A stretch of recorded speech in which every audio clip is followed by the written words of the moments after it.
الناصر کو کچھ خبر نہیں تھی کہ جس طرح اس کا مشن کامیاب ہو چکا ہے اسی طرح اس کی فوج ایک ہی حملے میں اپنے مشن میں کامیاب ہو چکی ہے۔ اتحادی فوج کو سلطان ایوبی بکھیر کر بھگا چکا تھا۔ اتحادی فوج کا سالار اعلیٰ سیف الدین میدان جنگ سے لاپتہ ہو چکا تھا اور اب سلطان ایوبی سیف الدین کے ایک سالار مظفر الدین کا انتظار کر رہا تھا۔ اسے خطرہ محسوس ہو رہا تھا کہ اگر مظفر الدین میدان جنگ میں ہوا تو وہ جوابی حملہ ضرور کرے گا۔ صلاح الدین ایوبی کا اندازہ غلط نہیں تھا، مظفر الدین وہیں تھا۔ اس کے پاس اس کی فوج کا چوتھائی حصہ تھا جو سلطان ایوبی کے حملے کی تاب نہ لا کر بھاگ چکی تھی۔ اس چوتھائی حصے کو جنگ میں شریک ہونے کا موقع ہی نہیں ملا۔ یہ شکست خوردہ فوج کا محفوظہ تھا جو محفوظ تھا اور سلطان ایوبی اس کی موجودگی سے بے خبر تھا۔ یہ اس کی چھٹی حس تھی جو اسے بتا رہی تھی کہ خطرہ ابھی موجود ہے۔ اس نے اپنے جاسوسوں کو میدان جنگ کے ارد گرد دور دور تک پھیلا دیا تھا تاکہ کسی بھی جگہ کوئی فوج ہو اس کی اطلاع فوراً پہنچائیں۔ وہاں ہر فوجی کے ذہن میں یہی خیال تھا کہ سیف الدین کی فوج مکمل طور پر ختم ہو چکی ہے، اور یہ سوال ہی پیدا نہیں ہوتا تھا کہ اس فوج کا کوئی سپاہی یا افسر زندہ موجود ہے۔ ان میں سے جو زندہ موجود تھے وہ سلطان ایوبی کی فوج کی حراست میں جنگی قیدی تھے۔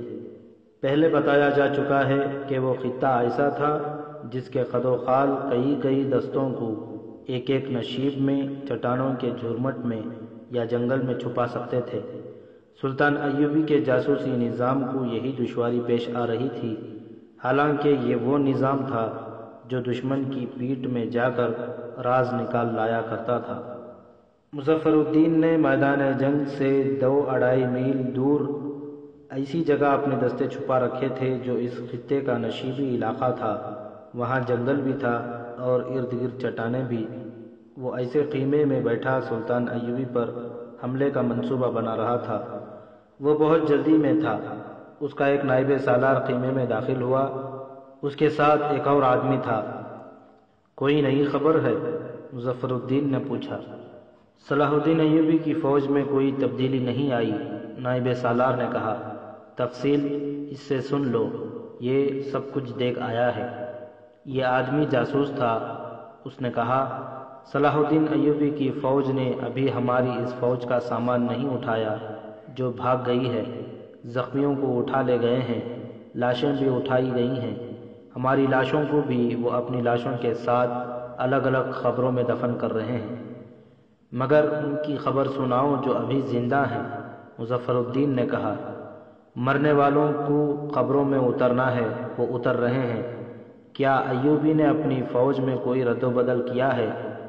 اس کا دایاں بازو وہی ہے یا ادھر ادھر ہو گیا ہے؟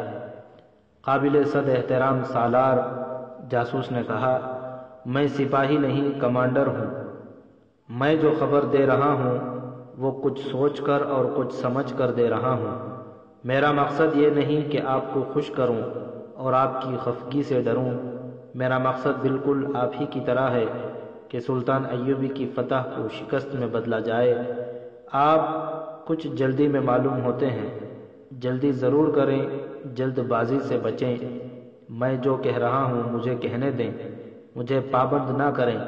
میں جانتا ہوں کہ آپ کی نظر سلطان ایوبی کے دائیں پہلو پر ہے، کیونکہ یہی ہدف آپ کی آسان ضد اور رسائی ہے، مگر میں نے اس کی فوج کے دوسرے حصوں کو یہ پیش نظر رکھ کر دیکھا ہے کہ ہم اس کے دائیں پہلو پر حملہ کریں گے تو سلطان ایوبی فوج کے دوسرے حصوں کو کس طرح استعمال کرے گا۔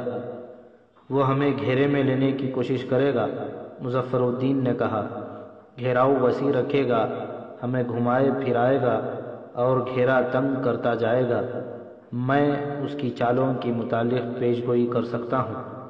صلاح الدین ایوبی نے محفوظہ کے ان دستوں کو جن سے اس نے ہمارے قلب پر حملہ کیا اور کامیابی حاصل کی ہے پھر سے سمیٹ لیا اور اگلے دستوں سے ایک کوس پیچھے تیار رکھا ہوا ہے۔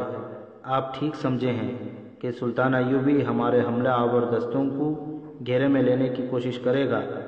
میں قبروں کا جو ذکر کر رہا تھا وہ بے معنی نہیں تھا۔ سلطان ایوبی کا دایاں بازو جس جگہ ہے اس سے 1.5 کوس پیچھے ہماری اور ایوبی کی فوج کی لاشوں کے لیے قبریں کھودی گئی ہیں۔ ان کی تعداد 1,500 کے لگ بھگ ہوگی۔ یہ 1,500 گڑھے ہیں۔ آپ قبر کی لمبائی، چوڑائی اور گہرائی سے واقف ہیں۔ آپ ایسی سمت سے حملہ کریں کہ ایوبی کے دستے پیچھے ہٹیں۔ آپ انہیں قبروں کے قریب لے جائیں، دست بدست لڑنے کے بجائے تیروں کا اندھا دھند استعمال کریں اور انہیں مجبور کر دیں کہ قبروں پر چلے جائیں۔ آپ تصور کر سکتے ہیں کہ گھوڑے کھلی ہوئی قبروں میں کس طرح گریں گے۔ ان میں سے جن قبروں میں لاشیں اتار کر ان پر ڈھیریاں بنا دی گئی ہیں وہ بھی ان کے لیے رکاوٹیں بنیں گی۔ ایوبی کے دائیں بازو کی قوت کتنی اور کس قسم کی ہے؟ مظفر الدین نے پوچھا۔ کم از کم 1,000 سوار اور 1,500 پیادے ہیں، جاسوس کمانڈر نے جواب دیا۔ یہ دستے تیاری کی حالت میں ہیں، آپ انہیں بے خبری میں نہیں لے سکتے۔ اس نے اس نقشے پر جو مظفر الدین کے آگے پڑا تھا ایک جگہ انگلی رکھ کر کہا، یہ ہے دشمن ایوبی کا بازو۔ میرے اندازے کے مطابق اس کا پھیلاؤ 800 قدم ہے۔ اس کے سامنے کی زمین گڑھوں والی ہے، نیچی نیچی گول گول ٹیکریاں بھی ہیں۔ اس کے دائیں کا علاقہ صاف ہے۔ حملے کے لیے یہ راستہ موزوں نظر نہیں آتا، مگر حملہ سامنے سے کیا جائے دشمن پیچھے ہٹے گا۔ میرا حملہ سامنے کے بیکار راستے سے بھی ہوگا، دائیں جانب سے صاف راستے سے بھی۔ مظفر الدین نے کہا، میں قبروں کے گڑھوں اور ڈھیریوں کو استعمال کروں گا۔ اس نے اپنے نائب سالار سے کہا، کوئی بھی آدمی کہیں بھی نظر آئے اسے پکڑ لو۔ یہ علاقہ جنگ کی لپیٹ میں آیا ہوا ہے۔ ادھر سے کوئی مسافر نہیں گزرے گا، ادھر سے وہیں گزرے گا جو جاسوس ہوگا۔ 2 مسافروں کو شاید معلوم نہیں تھا کہ یہ علاقہ جنگ کی لپیٹ میں آیا ہوا ہے۔ ایک اونٹ پر سوار تھا، وہ بوڑھا تھا، اس کی داڑھی سفید تھی، اونٹ پر کچھ سامان بھی لدا ہوا تھا۔ دوسرے نے اونٹ کی مہار پکڑ رکھی تھی۔ وہ دونوں دیہاتی لباس میں تھے۔ وہ اس جگہ سے گزر رہے تھے جہاں سے مظفر الدین کے چھپے ہوئے دستے نظر آ رہے تھے۔ ایک فوجی نے انہیں پکارا، وہ نہ رکے، ان کی رفتار تیز ہو گئی۔ ایک گھوڑ سوار ان کے پیچھے گیا تو وہ رک گئے۔ سوار نے انہیں ساتھ چلنے کو کہا۔ ہم مسافر ہیں، جوان آدمی نے کہا۔ آپ کا کیا بگاڑا ہے، ہمیں جانے دیں۔ حکم ہے کہ یہاں سے جو گزرے اسے روک لیا جائے، گھوڑ سوار نے کہا، اور انہیں اپنے ساتھ لے گیا۔ انہیں ایک خیمے کے سامنے جا کھڑا کیا اور خیمے میں اطلاع دی گئی۔ ایک کمانڈر باہر آیا۔ اس نے ان سے پوچھا کہ وہ کہاں سے آئے ہیں اور کہاں جا رہے ہیں۔ انہوں نے جو جواب دیا اس سے کمانڈر مطمئن ہو گیا، لیکن اس نے انہیں بتایا کہ انہیں آگے نہیں دیا جائے گا، انہیں عزت سے رکھا جائے گا، قید میں نہیں۔ ان کے اس سوال کا جواب نہ دیا جا سکا کہ انہیں کب تک یہاں رکھا جائے گا۔ یہ پہلے مسافر تھے جنہیں مظفر الدین کے حکم کے مطابق روکا گیا تھا۔ انہیں 2 سپاہیوں کے حوالے کر کے کہا گیا کہ وہ ان کے خیمے میں رہیں گے۔ ان کی کسی نے نہ سنی۔ انہیں جس خیمے میں رکھا گیا وہاں یہی 2 سپاہی رہتے تھے۔ رات کو سپاہی سو گئے۔ سفید ریش بوڑھا جاگ رہا تھا۔ خیمے میں اندھیرا تھا۔ بوڑھے نے خراٹوں سے اندازہ کیا کہ دونوں سپاہی سو گئے ہیں۔ اس نے اپنے ساتھی کو ٹھوکر ماری۔ دونوں لیٹے لیٹے سرکنے لگے۔ جب خیمے کے دروازے تک پہنچے تو باہر کو سرک گئے۔ باہر خاموشی تھی۔ خیمے سے کچھ دور جا کر بوڑھے نے اپنے ساتھی سے کہا کہ وہ اس سے الگ ہو جائیں اور کسی اور سمت سے خیمہ گاہ سے باہر نکلیں۔ دونوں الگ ہو گئے۔ ان کی یہ توقع پوری نہ ہوئی کہ وہاں سارا کیمپ سویا ہوا ہوگا۔ سنتری جاگ رہے تھے۔ ایک سنتری نے اندھیرے میں سائے کو حرکت کرتے دیکھا تو اسے بلانے کے بجائے اس کے پیچھے چل پڑا۔ وہ بوڑھا تھا۔ اس نے سنتری کو دیکھ لیا اور وہ کہیں چھپ گیا۔ سنتری آیا، اسے ڈھونڈنے لگا۔ وہاں کچھ سامان پڑا تھا، اس ڈھیر میں کہیں چھپا رہا۔ پھر اندھیرے سے فائدہ اٹھاتے ہوئے وہاں سے دبے پاؤں نکل گیا۔ بالکل اسی طرح ایک اور سنتری نے اس کے ساتھی کو دیکھ لیا۔ مظفر الدین نے جاسوسوں پر نظر رکھنے اور انہیں پکڑنے کے بڑے ہی سخت احکام دے رکھے تھے۔ اسے معلوم تھا کہ سلطان ایوبی کے جاسوس بہت تیز اور ہوشیار ہیں، چنانچہ مظفر الدین نے اس کے جاسوسوں کو پکڑنے کے لیے خاص قسم کی ہدایات دی تھی۔ انہی ہدایات کے مطابق سنتری بوڑھے اور اس کے ساتھی کو پکارتے نہیں تھے، ان کا تعاقب کر رہے تھے۔ بوڑھے کا ساتھی بھی چھپ گیا۔ ادھر بوڑھا بھی ایک سنتری کے ساتھ آنکھ مچولی کھیل رہا تھا۔ تھوڑی دیر بعد بوڑھا ایک اور جگہ چھپا، سنتری اس کے پیچھے آ رہا تھا۔ سنتری غلط فہمی میں آگے نکل گیا۔ بوڑھے نے خنجر نکال لیا۔ اس نے ارادہ کر لیا تھا کہ وہ اس سنتری سے نجات حاصل کرنے کے لیے اسے خنجر سے ہلاک کر دے گا۔ بوڑھا اٹھا، ابھی دیکھ ہی رہا تھا کہ کدھر کو نکلے کہ اچانک ایک آدمی اس کے قریب آ رکا۔ بوڑھے نے ذرہ بھر توقع نہ کی، خنجر اس آدمی کے دل میں اتار دیا۔ فوراً بعد دوسرا وار کیا۔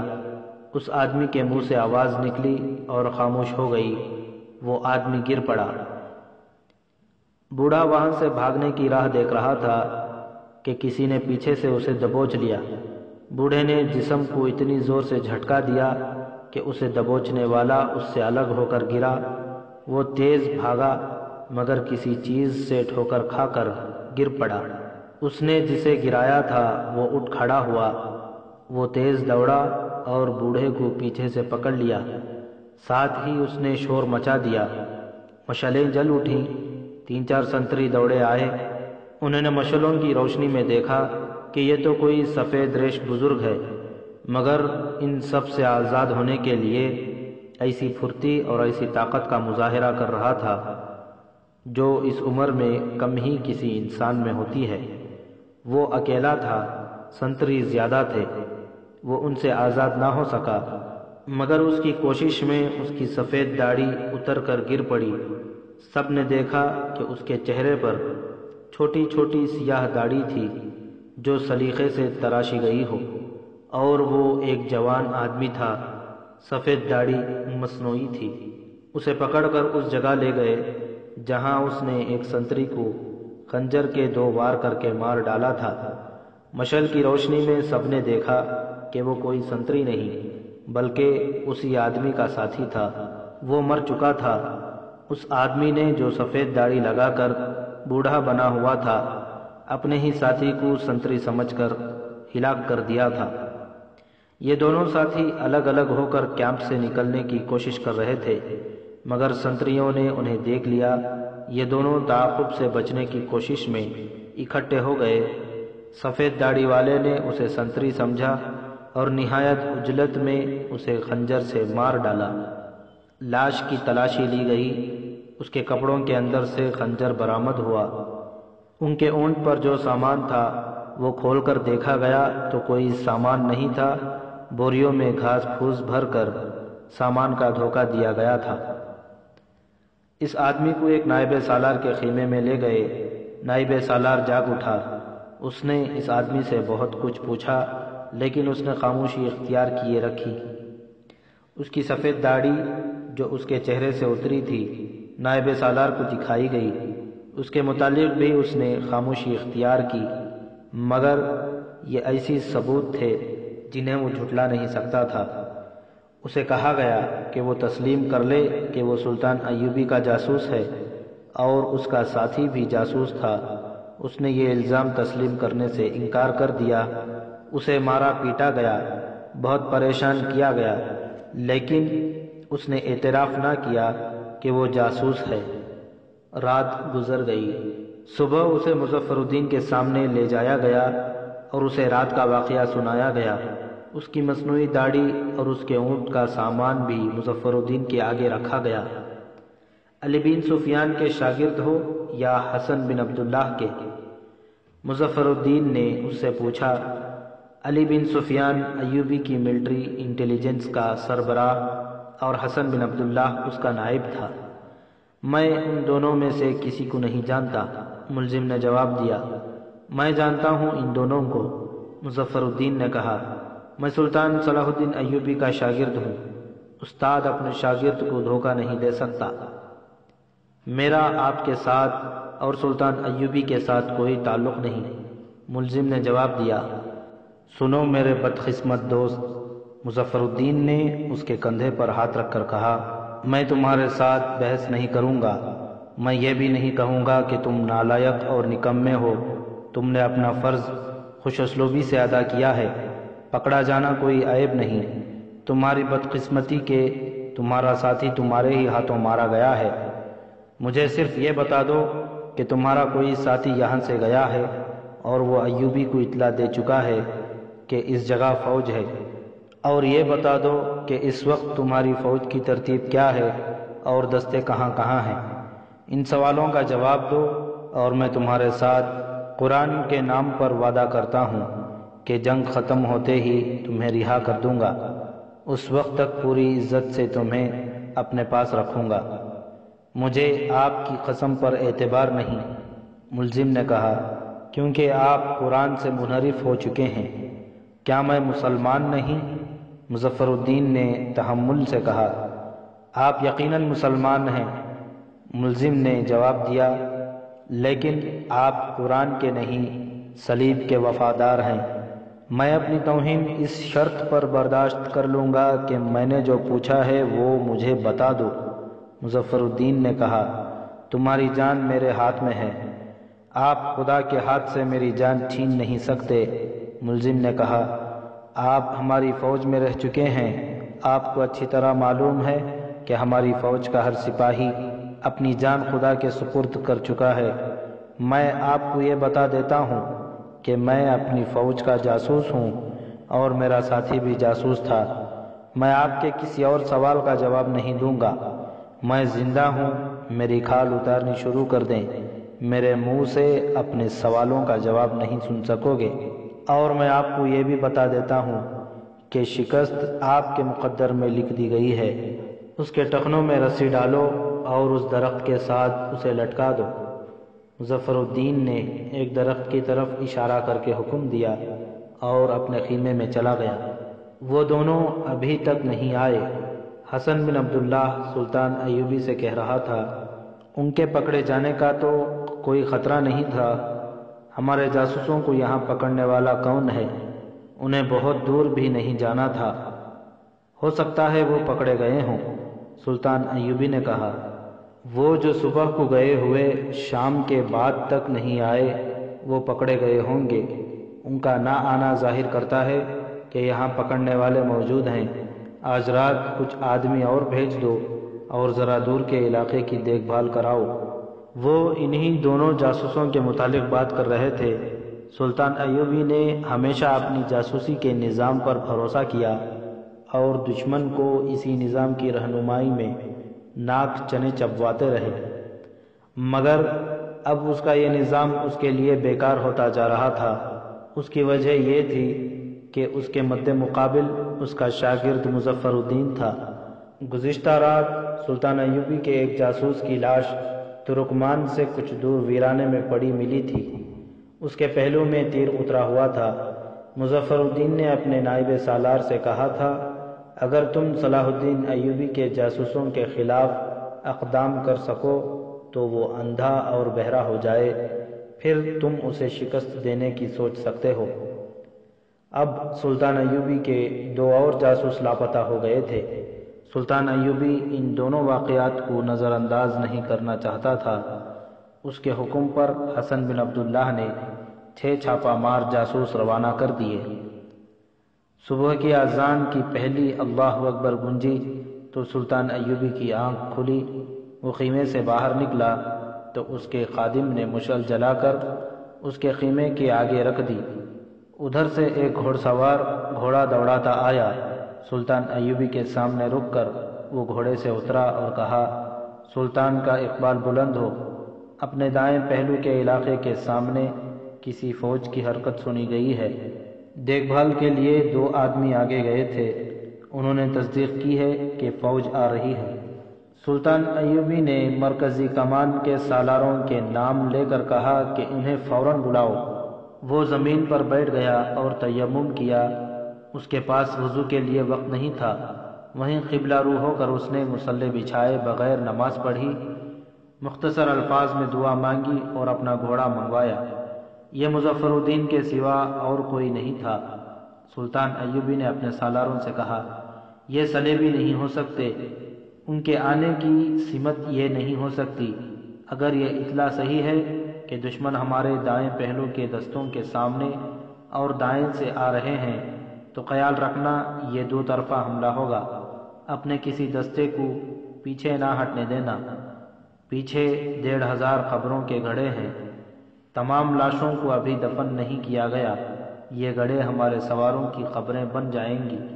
سلطان ایوبی گھوڑے پر سوار ہوا، اس کے محافظ دستے کے 12 محافظ اس کے پیچھے چل پڑے۔ وہ سوار تھے، اس نے آدھے درجن تیز رفتار سوار قاصد بھی ساتھ لے لیے تھے اور 2 سالار بھی تھے۔ اس نے گھوڑے کو ایڑ لگا دی اور ایک ایسی چٹان پر جا چڑھا جہاں سے وہ اپنے دائیں بازو کے سامنے کا علاقہ اور اپنے دستوں کو دیکھ سکتا تھا۔ صبح کا دھندلکا چھٹنے لگا تھا۔ وہ چٹان سے اترا اور دائیں بازو کے دستوں کے کمانڈروں کو بلا کر حکم دیا کہ سواروں کو گھوڑوں پر سوار کر دو اور پیادہ دستوں کے تیر اندازوں کو سامنے والے علاقے کے کھڈوں میں اور بلندیوں کے پیچھے مورچہ بند ہونے کو دوڑا دو۔ اب سے دائیں پہلو کے دستوں کی اعلیٰ کمان میرے پاس ہوگی۔ اس نے کمانڈروں اور نائب سالاروں سے کہا، اپنے قاصد اپنے ساتھ رکھ لو اور میرے ساتھ رابطہ رکھو۔ سلطان ایوبی کی ٹریننگ کی نقل و حرکت کی برق رفتاری پر زیادہ زور دیا جاتا تھا۔ کسی چال کی حکم کی تعمیل حیران کن رفتار سے ہوتی تھی۔ مظفر الدین کی فوج ابھی اتنی قریب نہیں تھی کہ سلطان ایوبی کے دستوں کی حرکات دیکھ سکتی۔ مظفر الدین نے گھوڑ سواروں سے حملہ کیا۔ جو ہی اس کا پہلا سوار دستہ سلطان ایوبی کے دستوں کے سامنے والے علاقے میں آیا، اس کی ترتیب خراب ہو گئی، کیونکہ وہاں کھڈ اور ڈھیریوں کی طرح ٹیکریاں تھیں۔ ان کھڈوں میں سلطان ایوبی کے تیر انداز بیٹھ گئے تھے۔ انہوں نے اپنے قریب سے اور اپنے اوپر سے گزرتے اور سرپٹ دوڑتے گھوڑوں پر تیر برسانا شروع کر دیے۔ سوار گرنے لگے۔ جس گھوڑے کو تیر لگتا تھا وہ بے لگام ہو کر ادھر ادھر بھاگنے دوڑنے لگتا تھا۔ یہ تو ہر معرکے میں ہوتا تھا۔ مظفر الدین کے لیے یہ صورتحال عجیب نہیں تھی، البتہ اسے یہ پریشانی ہوئی کہ اس کی توقع کے خلاف سلطان ایوبی کے دائیں بازو کے دستے بیدار تھے اور مقابلے کے لیے تیار تھے۔ اس یلغار میں سلطان ایوبی کے بے شمار تیر انداز کچلے گئے۔ اس قربانی سے سلطان ایوبی نے یہ فائدہ حاصل کیا کہ مظفر الدین کے حملے کی شدت ختم ہو گئی۔ اب سلطان ایوبی جم کر لڑ سکتا تھا۔ مظفر الدین یہ جو توقع لے کر حملہ آور ہوا تھا کہ وہ اچانک آ پڑے گا اور سلطان ایوبی کو وہ اپنی چالوں کا پابند کر کے اسے میدان جنگ میں اپنی پسند کے مطابق لڑاتا رہے گا، اس کی یہ توقع ختم ہو گئی تھی۔ سلطان ایوبی اپنی چالیں چلنے کے لیے آزاد تھا۔ اس کے چند ایک تیر اندازوں نے مظفر الدین کے گھوڑوں کے قدموں میں بیٹھ کر جانیں قربان کر دی تھیں، لیکن اپنے سلطان کو وہ بڑا ہی قیمتی جنگی فائدہ دے گئے تھے۔ مظفر الدین کا حملہ آور دستہ کئی ایک گھوڑے اور اس کے سوار مروا کر آگے نکل آیا۔ آگے سلطان ایوبی خود تھا۔ اس نے حملہ آوروں کا پھیلاؤ دیکھا تو اس کے مطابق اپنے سواروں کو ایک حکم دے دیا۔ حملہ آور قریب آئے تو سلطان ایوبی کے دائیں سواروں نے گھوڑے بائیں کو موڑے اور ایڑ لگا دی۔ دائیں کے سواروں نے بھی ایسا ہی کیا۔ حملہ آوروں کے سامنے کوئی مزاحمت نہ رہی۔ مزاحمت کرنے والے دائیں اور بائیں بھاگ گئے تھے۔ حملہ آوروں نے کچھ گھوڑے دائیں کو موڑے، کچھ بائیں کو، زیادہ تر ناک کی سیدھی میں چلے۔ سلطان ایوبی کے دائیں بائیں کو بھاگنے والے سواروں نے اندر کو گھوڑے موڑے۔ اب حملہ آوروں کے گھوڑوں کے پہلو ان کے سامنے تھے۔ انہوں نے ایڑ لگا دی۔ دونوں طرف سے سواروں نے ہلہ بول دیا تو ان کے برچھیوں کا کوئی وار خالی نہ گیا۔ حملہ آور تو آگے کو دوڑے جا رہے تھے، وہ اپنے پہلوؤں کی حفاظت کرنے کے قابل ہی نہیں تھے۔ ان کی عافیت اسی میں تھی کہ وہ آگے کو نکل جائیں۔ آگے 1,500 قبریں تھیں۔ حملہ آوروں کے پیچھے سلطان ایوبی کے سوار آ رہے تھے۔ صورت تعاقب کی بن گئی تھی۔ حملہ آوروں کے گھوڑے کھلی ہوئی قبروں سے گزرنے لگے۔ مظفر الدین گھبرا جانے والا سالار نہیں تھا۔ اس نے کم سے کم تعداد سے حملہ کرایا تھا۔ اس سے اس نے میدان جنگ کا ذائقہ چکھ لیا اور صورتحال معلوم کر لی۔ اس نے فوراً سواروں کی دوسری موج چھوڑ دی۔ سلطان ایوبی کے سواروں نے گھوڑے روک لیے تھے کیونکہ وہ قبروں سے دور رہنا چاہتے تھے۔ وہ اگلے حکم کی تعمیل کرنے ہی لگے تھے کہ مظفر الدین کے سواروں کا دوسرا دستہ ان کے سر پر آ گیا۔ انہیں سنبھلنے کی مہلت نہ ملی۔ یہ عقبی حملہ تھا۔ اس میں سلطان ایوبی کے سواروں کا بہت جانی نقصان ہوا۔ کئی سوار آگے کو نکل بھاگے اور ان کے گھوڑے قبروں میں گرے۔ اس کے ساتھ ہی مظفر الدین نے دائیں طرف سے حملہ کر دیا۔ سلطان ایوبی کے لیے صورتحال پریشان کن ہو گئی۔ اس نے قاصد کو اس حکم کے ساتھ دوڑا دیا کہ محفوظے سے عقب پر حملہ کرے۔ سلطان ایوبی نے دائیں بازو کے دستوں کو جس طرح تقسیم کیا تھا وہ بیکار ہو گئی۔ مظفر الدین اسی کے اصولوں پر لڑ رہا تھا۔ مظفر الدین کی کمزوری یہ تھی کہ اس کے پاس کمک نہیں تھی۔ سلطان ایوبی نے قاصدوں کے ذریعے اپنے دستوں کے کمانڈروں سے رابطہ رکھ کر انہیں دائیں بائیں بکھیرنا شروع کر دیا، اور جب عقب سے ان کے محفوظے نے حملہ کیا تو مظفر الدین کے اوسان خطا ہو گئے۔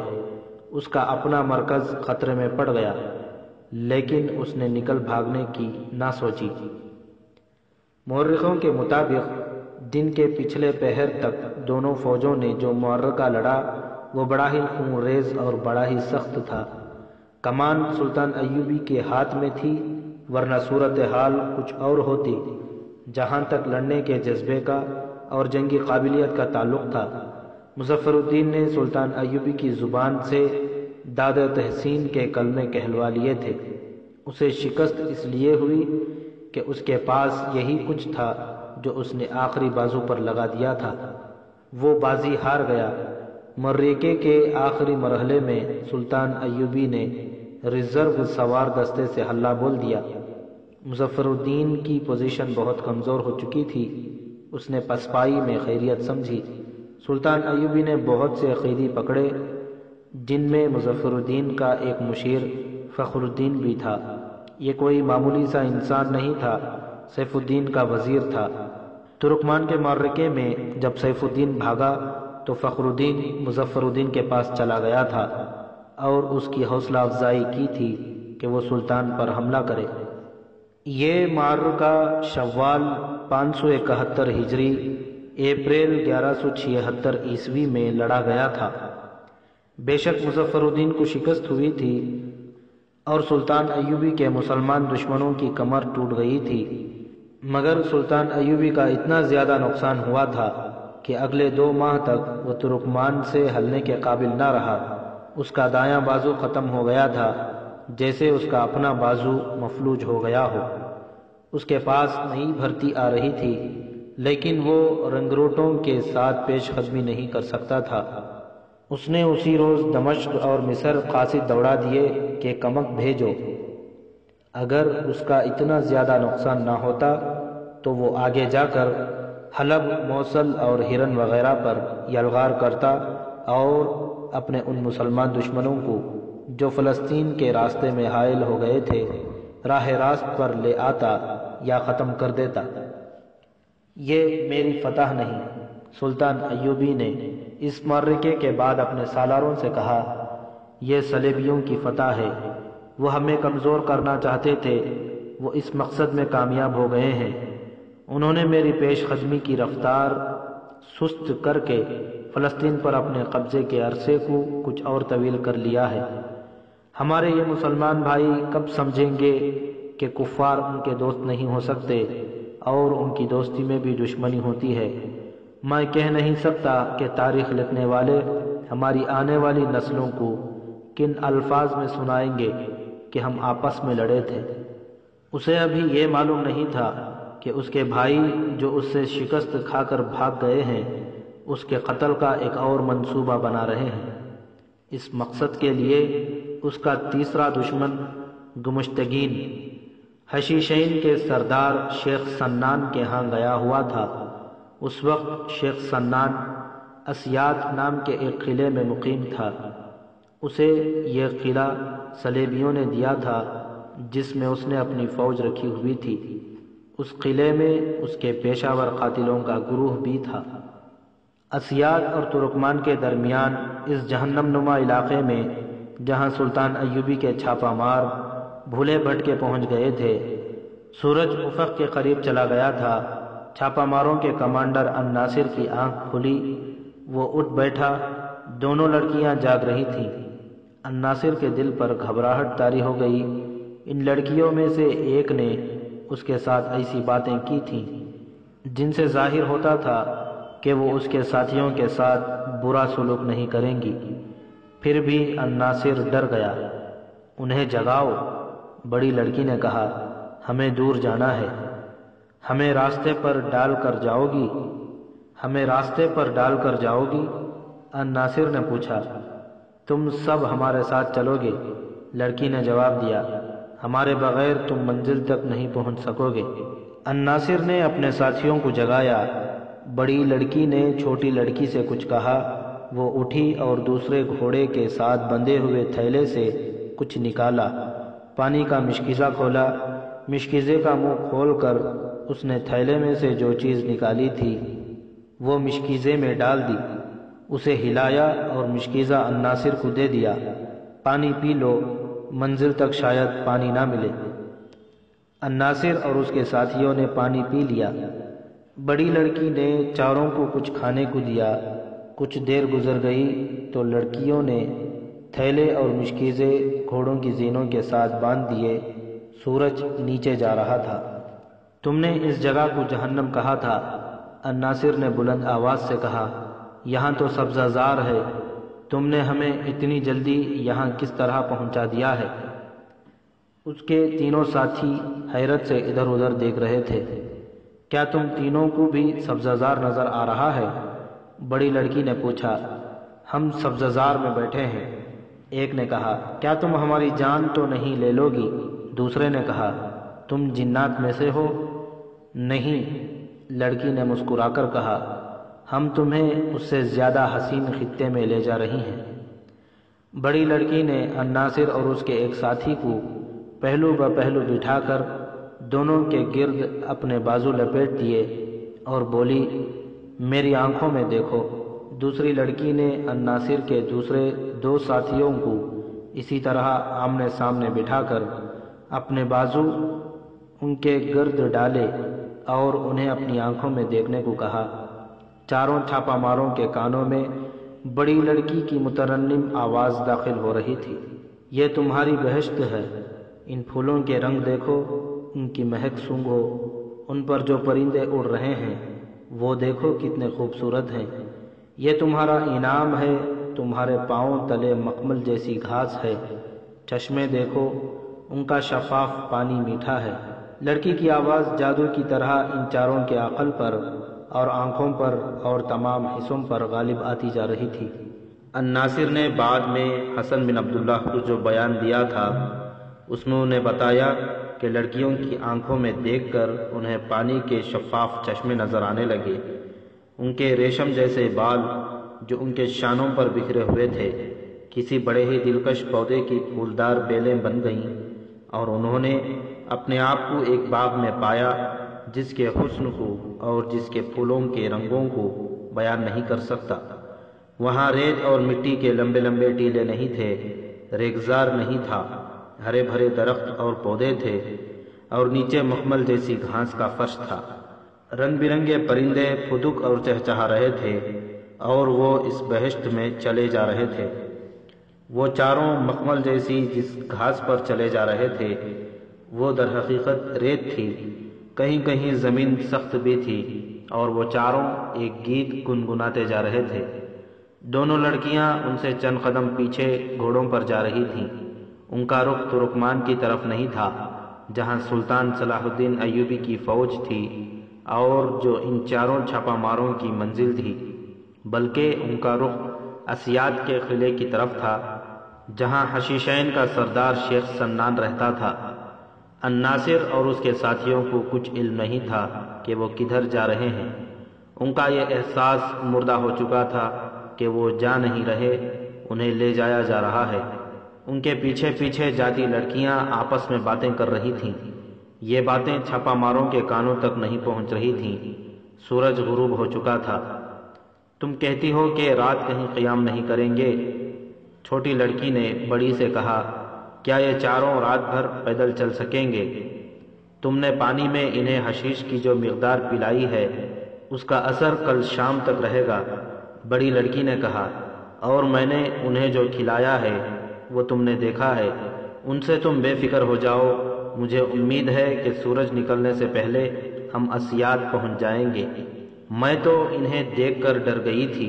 چھوٹی لڑکی نے کہا، یہ تمہارا کمال ہے کہ تم نے ان پر قابو پا لیا اور ان پر یہ ظاہر کیا کہ ہم جنات ہیں۔ یہ مسلمان جنات کے وجود کو مانتے ہیں، یہ عقل کا کھیل ہے۔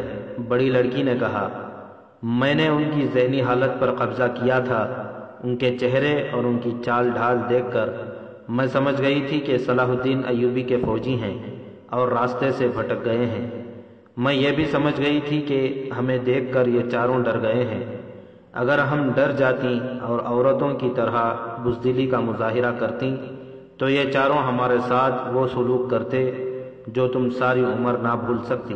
اس ویرانے میں کسی کو ہم جیسی لڑکیاں مل جائیں تو وہ انہیں بہنیں اور بیٹیاں نہیں سمجھا کرتا۔ میں نے ان کی جسمانی حالت دیکھی، پھر میں نے مسلمانوں کی یہ کمزوری سامنے رکھی کہ جنات کے معاملے میں یہ قوم توہم پرست ہے۔ میں نے اپنے آپ کو جن بنا لیا۔ اس جہنم میں ہم جیسی لڑکیوں کی موجودگی کو ان کی عقل تسلیم نہیں کر سکتی۔ ہمیں وہ تصور سمجھ سکتے تھے یا جنات۔ میں نے ان سے جس انداز سے بات کی اس سے انہیں یقین ہو گیا کہ ہم جنات ہیں۔ میں اس قوم کی جذباتی کمزوریوں سے واقف ہوں۔ تمہیں ابھی بہت کچھ سیکھنا ہے، ذرا جلدی سیکھ لو۔ میں نے سیف الدین جیسے چالاک آدمی کو اپنے اشاروں پر نچا دیا ہے۔ یہ تو سپاہی ہیں، معلوم نہیں میں کیوں اس فن میں کامیاب نہیں ہو رہی۔ چھوٹی لڑکی نے کہا، میرا دل ساتھ نہیں دیتا۔ کوشش کرتی ہوں کہ تم جیسے کمالات دکھا سکوں، لیکن دل سے آواز آتی ہے کہ یہ فریب ہے۔ پھر تم ان مردوں کے ہاتھوں میں کھلونا بنی رہو گی۔ بڑی لڑکی نے کہا، تم پہلی بار باہر نکلی ہو، میں نے دیکھا ہے کہ تم کامیاب نہیں ہوئی، تم صرف داشتہ بنی رہی۔ اس طرح تم سلیب کی کوئی خدمت نہیں کر سکتی۔ تم اپنے جسم کو وقت سے بہت پہلے بوڑھا کر لو گی اور یہ مرد تمہیں اٹھا کر باہر پھینک دیں گے۔ ہمارا مقصد یہ نہیں کہ مسلمان امراء اور حکمرانوں کے لیے تفریح کا سامان بنے، ہمیں ایک جادو بن کر ان کی عقل پر غالب آنا ہے۔ ان چاروں فوجیوں میں تم نے توہم پرستی کی جو کمزوری دیکھی ہے وہ ہمارے صلیبی استادوں اور یہودیوں نے پیدا کی ہے۔ تم نے دیکھ لیا ہے کہ میں نے انہیں کتنی جلدی اپنے قبضے میں لے لیا ہے۔ میں نے ان چاروں سے ایک بات کہی تھی، وہ مجھے میرے استاد نے سکھائی تھی۔ وہ یہ تھی کہ انسان ایک لذت کی پیداوار ہے اور وہ ہمیشہ اس لذت کا خواہاں رہتا ہے، اس خواہش کو دبانے کی کوشش بھی کرتا ہے۔ ہمارا مقصد یہ ہے کہ مسلمانوں میں لذت پرستی ابھاری جائے، کیونکہ یہی انسان کی وہ کمزوری ہے جو اسے تباہی تک پہنچاتی ہے۔ ہمیں وہ رات یاد نہیں جب سیف الدین نے ہماری موجودگی میں اپنے ایک سالار سے کہا تھا کہ وہ اس پر غور کرنا چاہتا ہے کہ صلاح الدین ایوبی سے صلح کر لی جائے۔ میں نے اسی رات اس کے دماغ سے یہ خیال نکال دیا تھا۔ اسیاد پہنچ لیں تو یہ استادی مجھ میں بھی پیدا کرو۔ چھوٹی لڑکی نے کہا، مجھے اس کام سے نفرت سی ہوتی جا رہی ہے۔ میں ان مسلمان حاکموں کا کھلونا بنی رہی ہوں۔ تم دامن بچا لیتی رہی، میں نہیں بچا سکی۔ کبھی کبھی کہیں بھاگ جانے کا ارادہ دل میں تڑپتا ہے، مگر کوئی راستہ نظر نہیں آتا اور کوئی پناہ نہیں ملتی۔ سب کچھ سیکھ جاؤ گی۔ بڑی لڑکی نے کہا، تمہیں میرے ساتھ تربیت کے لیے ہی بھیجا گیا تھا، میں نے تمہاری کمزوریاں دیکھ لی ہیں، یہ دور ہو جائیں گی۔ الناصر اپنے ساتھیوں کے ساتھ چلا جا رہا تھا۔ لڑکیوں نے گھوڑے ان سے آگے کر لیے تاکہ یہ چاروں راستے سے نہ ہٹ جائیں۔ وہ ایک آواز میں گیت گاتے جا رہے تھے۔ ریت، مٹی اور پتھر ان کے لیے گھاس بنے ہوئے تھے، انہیں کسی دوسری طرف روانہ کر دینا تھا۔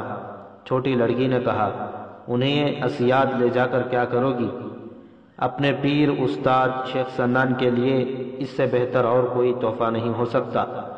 بڑی لڑکی نے جواب دیا، یہ صلاح الدین ایوبی کے چھاپہ مار ہیں اور جاسوس بھی۔ مجھے خاص طور پر بتایا گیا تھا کہ سلطان صلاح الدین ایوبی کا ایک جاسوس پکڑ کر ان کے ذہن کو اپنے قبضے میں لے لو تو سمجھو کہ تم نے اس کی فوج کے 1000 سپاہی بیکار کر دیے ہیں۔ ایوبی نے اپنے چھاپہ ماروں اور جاسوسوں کو جو تربیت دے رکھی ہے اس سے وہ اوسط درجے انسانوں سے بہت اوپر چلے گئے ہیں۔ جسمانی لحاظ سے ان میں غیر معمولی پھرتی اور قوت برداشت ہوتی ہے، اور ذہنی لحاظ سے وہ اپنے فرض کے دیوانے ہوتے ہیں۔ ان چاروں نے جو شب خون مارے اور اس تھکن کے بعد صحرا میں جو مصیبت، بھوک اور پیاس برداشت کی ہے وہ کوئی اور انسان برداشت نہیں کر سکتا۔ ہماری فوج میں یہ جذبہ نہیں۔ ان چاروں کو میں شیخ سنان کے حوالے کر دوں گی، اس کے آدمی جو اس فن کے ماہر ہیں۔ ان چاروں کے اسی جذبے اور جسمانی خوبیوں کو اپنی طرف منتقل کر لیں گے۔ تمہیں شاید معلوم نہ ہو کہ صلاح الدین ایوبی کو قتل کرنے کی کئی کوششیں ہو چکی ہیں مگر کامیاب ایک بھی نہیں ہوئی۔ ان چاروں کو حشیش اور استادی کے ذریعے ایوبی کے قتل کے لیے تیار کیا جا سکتا ہے۔ یہ اس کے اپنے چھاپہ مار ہیں، اس تک رسائی حاصل کر سکتے ہیں۔ کیا صلاح الدین ایوبی پر اس طرح قابو نہیں پایا جا سکتا جس طرح سیف الدین، گمشتگین وغیرہ کو اپنے قبضے میں لیا گیا ہے؟ چھوٹی لڑکی نے پوچھا۔ نہیں، بڑی لڑکی نے جواب دیا، جو انسان لذت سے دستبردار ہو کر ایک مقدس مقصد کو دل میں بٹھا لے اسے ہم جیسی حسین لڑکیاں اور سونے کے انبار راستے سے نہیں ہٹا سکتی۔ ایوبی ایک بیوی کا قائل ہے۔ نور الدین زنگی میں بھی یہی خرابی تھی کہ سلطان ہو کر بھی اس نے گھر میں ایک ہی بیوی رکھی اور مرتے دم تک اس کا وفادار رہا۔ یہی خرابی صلاح الدین میں ہے۔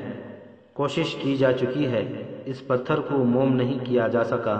فلسطین پر قبضہ برقرار رکھنے کا یہی طریقہ رہ گیا ہے کہ ایوبی کو قتل کرا دیا جائے۔ مجھے ایسے آدمی اچھے لگتے ہیں جو ایک عورت کے وفادار رہتے ہیں۔ چھوٹی لڑکی نے کہا، میں صلیب کی پرستار ہوں اور صلیب کا مقصد سمجھنے کے باوجود کبھی کبھی سوچا کرتی ہوں کہ میں کسی ایک آدمی کے دل میں اتر جاؤں اور وہ میرے جسم اور میری روح کا حصہ بن جائے۔ جذبات سے نکلو، بڑی لڑکی نے اسے ڈانٹ کر کہا، اپنے اس عظیم مقصد کو سامنے رکھو جو تمہیں صلیب نے دیا ہے۔ اپنے حلف کو یاد کرو جو تم نے صلیب ہاتھ میں لے کر اٹھایا تھا۔ میں جانتی ہوں کہ تم جوان ہو اور جذبات پر قابو پانا آسان نہیں ہوتا، لیکن صلیب ہم سے یہ قربانی مانگ رہی ہے۔ الناصر اور اس کے ساتھی لڑکیوں کے گھوڑوں نے پیچھے پیچھے گاتے گنگناتے اور قہقہے لگاتے جا رہے تھے۔ جوں جوں رات گزرتی جا رہی تھی ان کی منزل قریب آتی جا رہی تھی۔ یہ لڑکیاں کون تھیں؟ یہ اسی قبیل کی لڑکیاں تھیں جن کے متعدد قصے آپ پڑھ چکے ہیں۔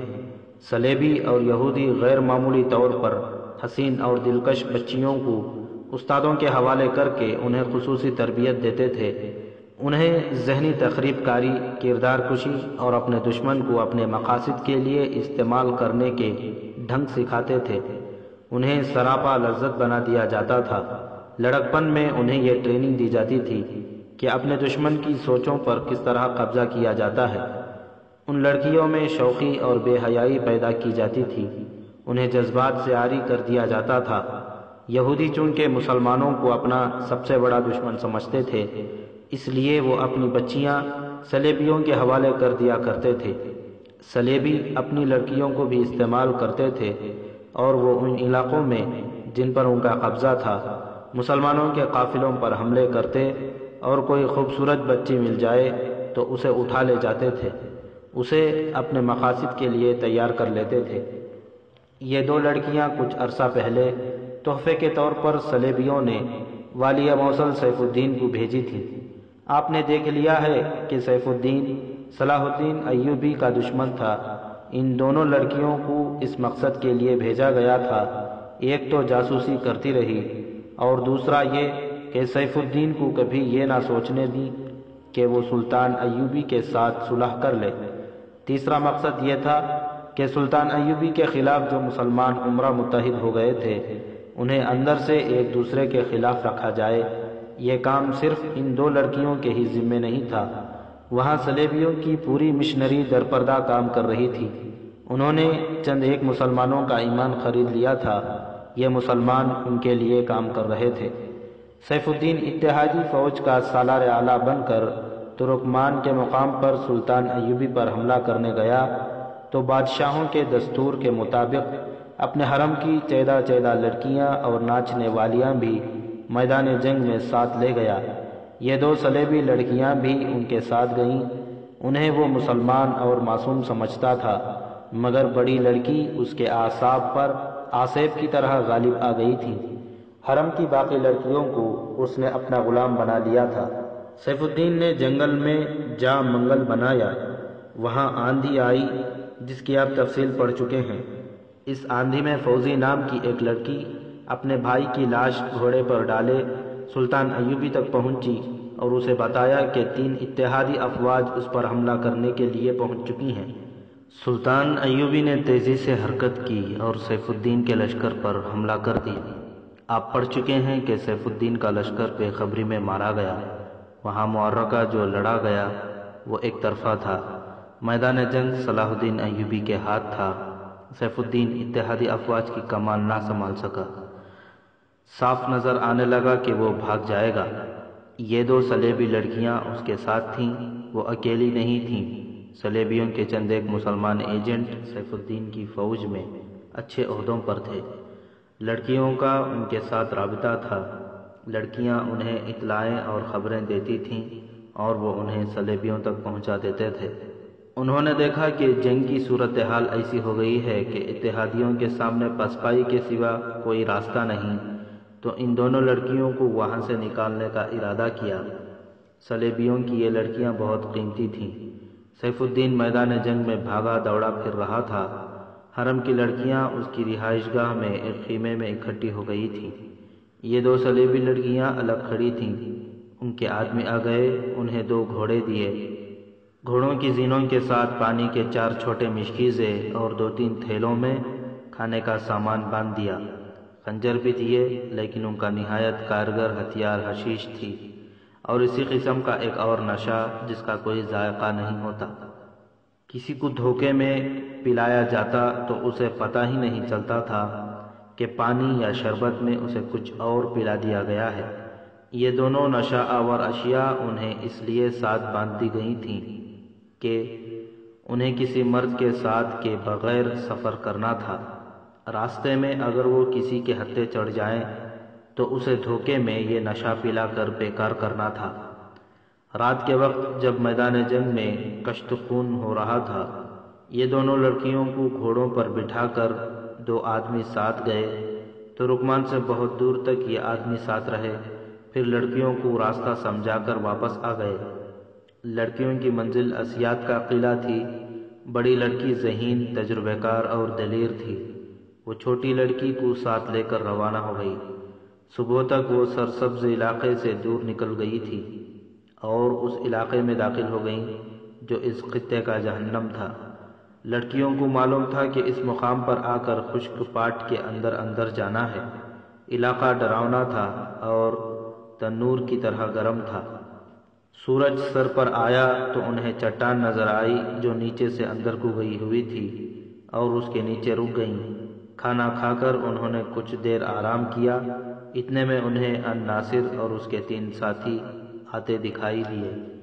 انہیں دیکھ کر بڑی لڑکی سمجھ گئی کہ یہ آدمی کس جسمانی اور ذہنی کیفیت میں ہے۔ اپنی تربیت کے مطابق اس نے کامیاب اداکاری کی جس سے الناصر ان دونوں کو واہمہ یا جن سمجھ بیٹھا۔ لڑکی کی اداکاری کامیاب تھی۔ اس نے انہیں پہلے تو پانی اور کھانا دیا، پھر انہیں حشیش اور دوسرا نشہ پلا دیا۔ اس نے اور اس کے ساتھ کی لڑکی نے انہیں نشہ پلا کر پھولوں، سبزہ زار، پرندوں اور مخمل جیسی گھاس کی جو باتیں کی تھیں، وہ ان چاروں کے ذہن میں بہشت کا تصور پیدا کرنے کی کوشش کی تھی۔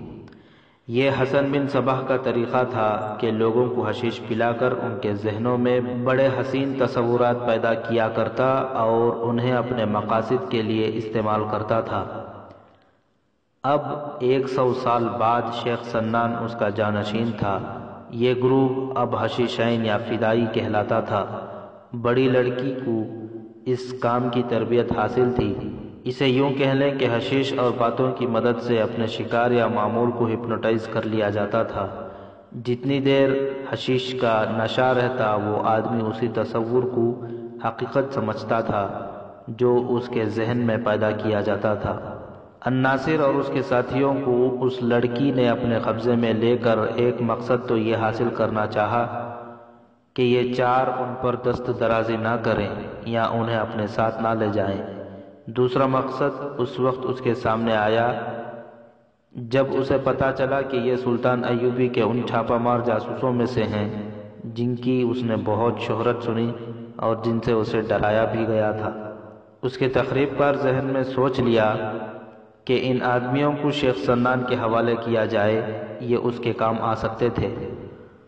ان دنوں سلطان ایوبی کو قتل کرنے کا ایک منصوبہ تیار ہو رہا تھا۔ اسی مقصد کے لیے ہرن کا خود مختار حکمران گمشتگین قلعہ اسیاد میں شیخ سنان کے پاس گیا ہوا تھا۔ ترکمان میں مظفر الدین کے حملے کو ناکام کر کے سلطان ایوبی نے اپنے سالاروں سے کہا کہ اب جنگ ختم ہوئی ہے۔ اس نے مال غنیمت سمیٹنے کا حکم دے دیا۔ مال غنیمت بے انداز تھا۔ غازی سیف الدین کے رہائشی کیمپ میں بے انداز سونا اور نقدی ملی تھی۔ دشمن کی لاشوں سے بھی نقدی اور انگوٹھیوں وغیرہ کی شکل میں سونا ملا۔ دیگر ساز و سامان اور اسلحہ کا کوئی شمار نہ تھا۔ سلطان ایوبی نے فوج کے کام کا سامان فوج میں تقسیم کیا، دوسرا حصہ دمشق اور ان علاقوں کے غریبوں میں تقسیم کرنے کا حکم دیا جو مصر اور شام کی سلطنت وحدت میں آ چکے تھے، تیسرا حصہ مدرسہ نظام الملک کو دے دیا۔ ایک یورپی مورخ لین پول کے مطابق سلطان ایوبی نے اسی مدرسے سے تعلیم حاصل کی تھی۔ یہ مورخ لکھتا ہے کہ تاریخ میں واضح شہادت ملتی ہے کہ سلطان ایوبی نے مال غنیمت میں سے اپنے لیے کچھ بھی نہ رکھا۔ دوسرا مسئلہ جنگی قیدیوں کا تھا۔ یہ سب مسلمان تھے۔ سلطان ایوبی نے انہیں اکٹھا کر کے کہا کہ تم مسلمان ہو اور مسلمانوں کے خلاف لڑنے آئے تھے۔ تمہاری شکست کی وجہ یہی ہے، تمہارے حکمران تمہارے مذہب کے بدترین دشمن کے ساتھ دوستی کر کے اس کے ہاتھ مضبوط کر رہے ہیں۔ تمہاری دنیا بھی خراب ہوئی اور عاقبت بھی۔ اپنے گناہ بخشوانے کا یہی ایک طریقہ ہے کہ اسلام کے سپاہی بن جاؤ اور اپنے قبلہ اول کو آزاد کراؤ۔ سلطان ایوبی کی یہ تقریر جوشیلی اور جذباتی تھی۔ جنگی قیدیوں میں بہت سے نعرے لگانے لگے۔ انہوں نے اپنے آپ کو سلطان ایوبی کی فوج کے لیے پیش کر دیا۔ اسی طرح سلطان ایوبی کی فوج میں تربیت یافتہ سپاہیوں اور عہدیداروں کا اضافہ ہو گیا۔ اس کے باوجود سلطان ایوبی نے پیش قدمی ملتوی کر دی۔ فوج کی تنظیم نو کی ضرورت تھی۔ اس نے دمشق اور قاہرہ سے کمک بھی منگوا بھیجی تھی۔ زخمیوں کے علاج کا اس نے وہیں انتظام کر دیا تھا۔ دراصل مظفر الدین کے تصادم نے اس کی حالت کچھ زیادہ ہی خراب کر دی تھی۔ اسیاد کا قلعہ آج کے لبنان کے سرحد کے اندر تھا۔ ایک مصری وقائع نگار محمد فرید ابو حدید کی تحریر کے مطابق قلعہ اسیاد حسن بن صباح کے فرقے حشیشین کا مرکز اور مستقر تھا۔ اس قلعے میں شیخ سنان کی حکمرانی تھی جو حسن بن صباح کا جانشین تھا۔ اس قلعے میں اس نے کچھ فوج بھی رکھی ہوئی تھی۔ اسیاد ذرا بڑا قلعہ تھا۔ اس سے دور دور 3-4 چھوٹے قلعے بھی تھے جو شیخ سنان کے حشیشین کے پاس تھے۔ انہیں یہ قلعے صلیبیوں نے دے رکھے تھے۔ صلیبیوں کی کوشش یہ تھی کہ حشیشین کو مسلمان قائدین کے قتل کے لیے اور مسلمان قوم کی کردار کشی کے لیے استعمال کیا جائے، لیکن حشیشین جو اسلام کا ایک فرقہ بن کر ابھرنا چاہتے تھے، کرائے کے قاتل بن کر رہ گئے تھے۔ انہوں نے صلیبی لیڈروں کو بھی قتل کیا تھا، انہیں نقدی دے کر کوئی بھی استعمال کر سکتا تھا۔ سلطان ایوبی کے دور میں صلیبیوں نے انہیں اتنی مراعات دی کہ انہیں قلعے تک دے دیے۔ وہ ان کے ہاتھوں نور الدین زنگی اور صلاح الدین ایوبی کو قتل کرانے کی کوشش کرتے رہے۔ نور الدین زنگی کی موت کے متعلق میجر جنرل محمد اکبر خان رنگروٹ نے بعض مورخوں کے حوالے سے لکھا ہے کہ یہ حشیشین کی کارستانی تھی، اسے دھوکے میں کچھ کھلا دیا گیا تھا جس سے وہ چند دنوں بعد فوت ہو گیا۔ اب صلاح الدین ایوبی کو قتل کرنے کے منصوبے بن رہے تھے، حشیشین صلیبیوں کے ہاتھوں میں کھیل رہے تھے۔ اس صبح سورج ابھی نکلا نہیں تھا جب الناصر اور اس کے 3 ساتھی 2 صلیبی لڑکیوں کے ساتھ اسیاد کے قلعے کے دروازے پر جا رکے۔ بڑی لڑکی نے کوئی خفیہ الفاظ بولے، تھوڑی دیر بعد قلعے کا دروازہ کھل گیا اور یہ قافلہ اندر چلا گیا۔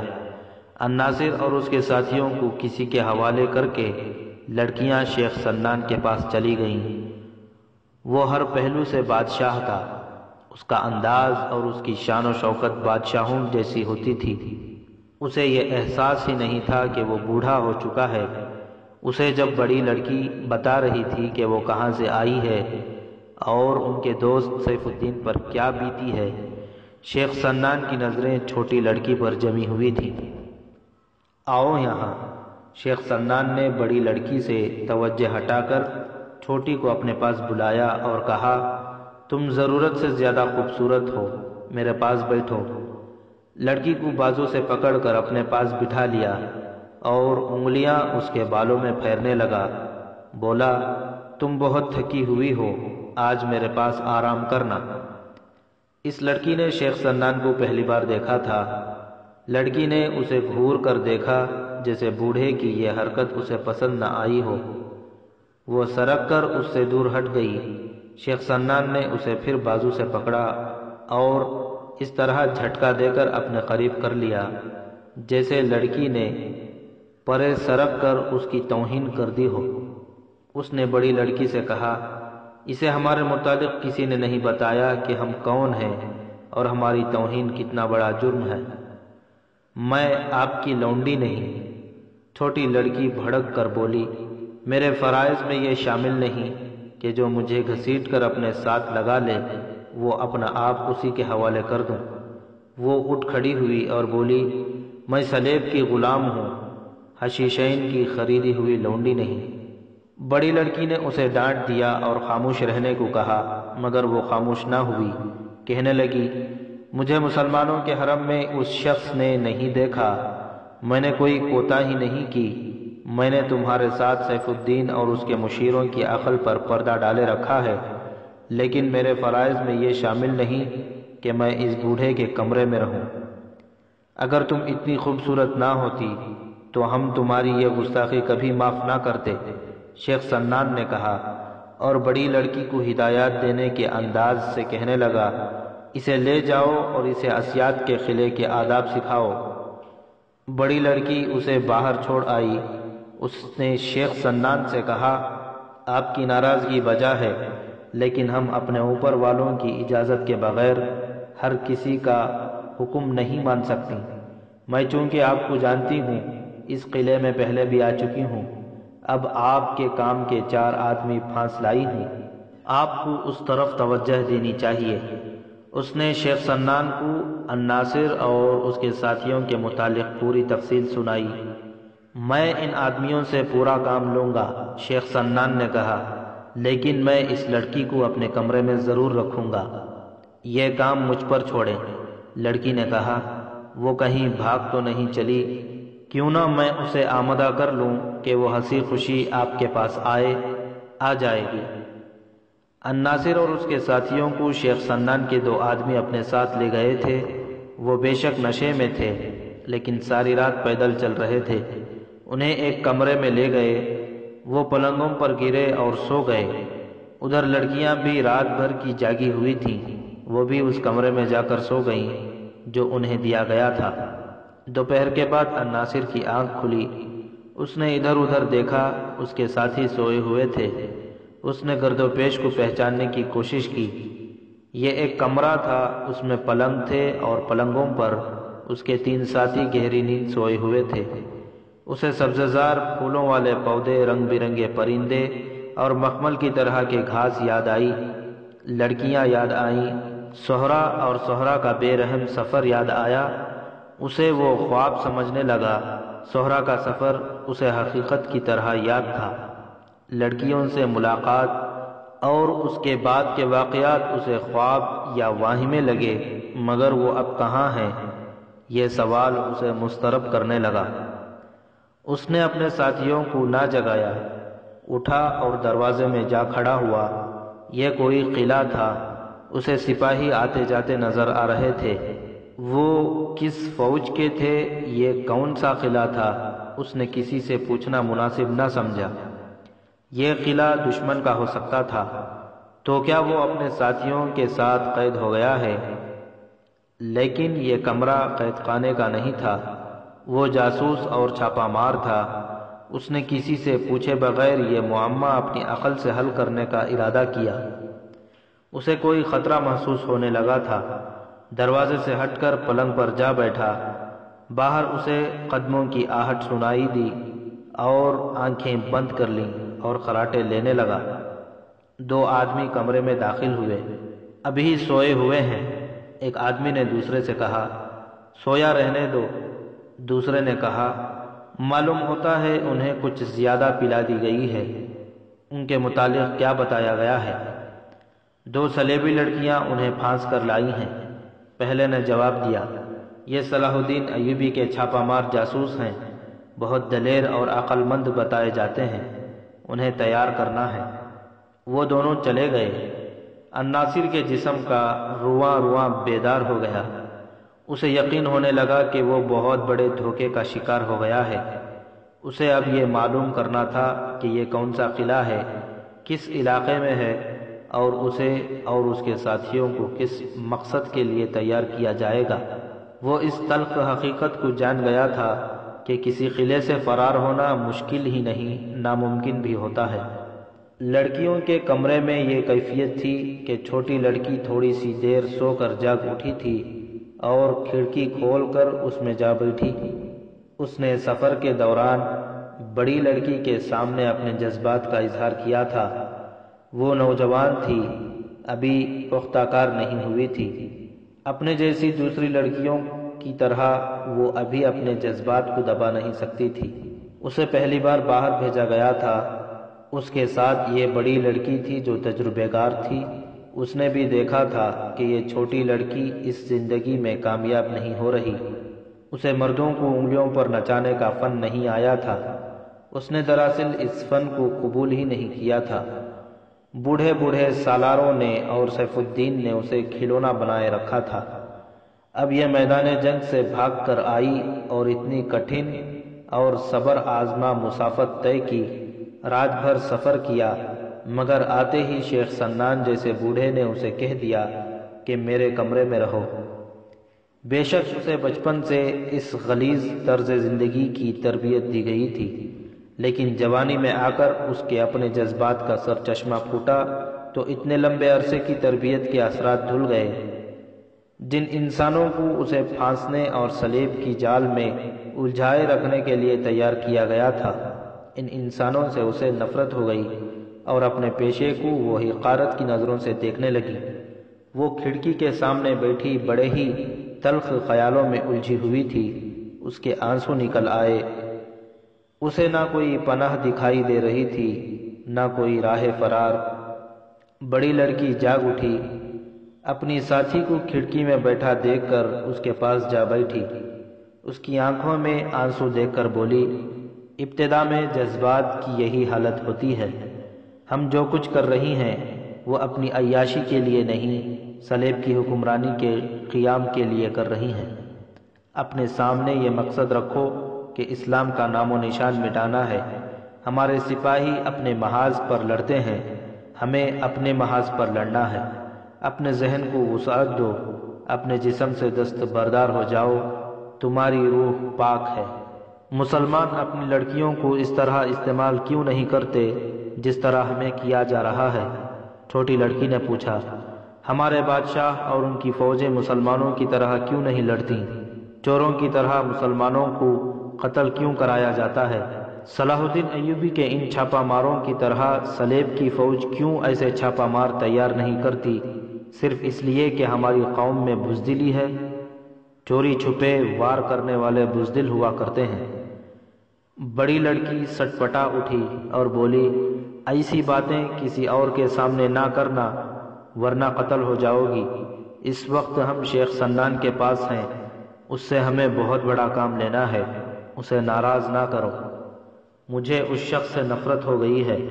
چھوٹی لڑکی نے کہا، یہ کسی ملک کا بادشاہ نہیں، کرائے کے قاتلوں کا سرغنہ ہے۔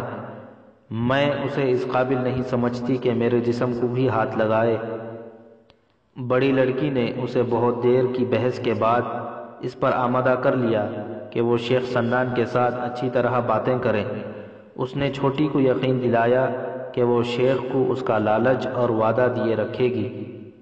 اس نے چھوٹی لڑکی سے کہا، تم نے میرے کمالات دیکھے نہیں، میں ان بادشاہوں کو مٹھی میں لے کر انہیں گمراہ کرنا جانتی ہوں۔ شیخ سنان کو تو میں کچھ بھی نہیں سمجھتی۔ کیا تم ایسی صورت پیدا کر سکتی ہو کہ ہم یہاں سے جلدی نکل جائیں؟ چھوٹی لڑکی نے پوچھا۔ کوشش کروں گی، بڑی لڑکی نے جواب دیا۔ پہلے تو اپنے متعلق یہ اطلاع بھجوانی ہے کہ ہم یہاں ہیں۔ اتنے میں 2 آدمی کمرے میں آئے۔ انہوں نے لڑکیوں سے ان 4 آدمیوں کے متعلق پوچھا۔ بڑی لڑکی نے انہیں بتایا کہ وہ کون ہیں اور انہیں کس طرح اور کیوں لایا گیا ہے۔ وہ کس حال میں ہیں؟ بڑی لڑکی نے پوچھا۔ ابھی سوئے ہوئے ہیں، ایک آدمی نے جواب دیا۔ انہیں قید میں ڈال دو گے؟ چھوٹی لڑکی نے پوچھا۔ قید میں ڈالنے کی کوئی ضرورت نہیں، اس آدمی نے جواب دیا۔ یہاں سے بھاگ کر کہاں جائیں گے؟ کیا ہم انہیں دیکھ سکتی ہیں؟ چھوٹی لڑکی نے پوچھا۔ کیوں نہیں؟ اسے جواب ملا، وہ تمہارا شکار ہے، انہیں دیکھو، بلکہ ضرورت بھی یہی ہے کہ تم ان کے پاس جاؤ اور انہیں اپنے جال میں لیے رکھو۔ کچھ دیر بعد چھوٹی لڑکی بڑی کے روکنے کے باوجود اس کمرے میں چلی گئی جہاں الناصر اور اس کے ساتھی سوئے ہوئے تھے۔ الناصر دراصل جاگ رہا تھا۔ چھوٹی لڑکی کو دیکھ کر وہ اٹھ بیٹھا اور پوچھا، ہمیں کہاں لے آئی ہو؟ مجھے یہ بتاؤ کہ تم کون ہو، کیا ہو اور یہ کون سی جگہ ہے؟ چھوٹی لڑکی نے الناصر کو بڑی غور سے دیکھا۔ اس کے ذہن سے بگولا سا اٹھا، یہ جذبات کا بگولا تھا۔ اس نے سرگوشی میں الناصر سے پوچھا، فرار ہونا چاہتے ہو؟ میں یہ نہیں بتاؤں گا کہ میں کیا کرنا چاہتا ہوں، الناصر نے جواب دیا۔ مجھے جو کچھ کرنا ہوگا وہ کر کے دکھاؤں گا۔ لڑکی اس کے قریب آئی، دھیمی آواز میں بولی، میں جن نہیں انسان ہوں، مجھ پر بھروسہ کرو۔ الناصر نے اسے قہر بری نظروں سے دیکھا۔ لڑکی اس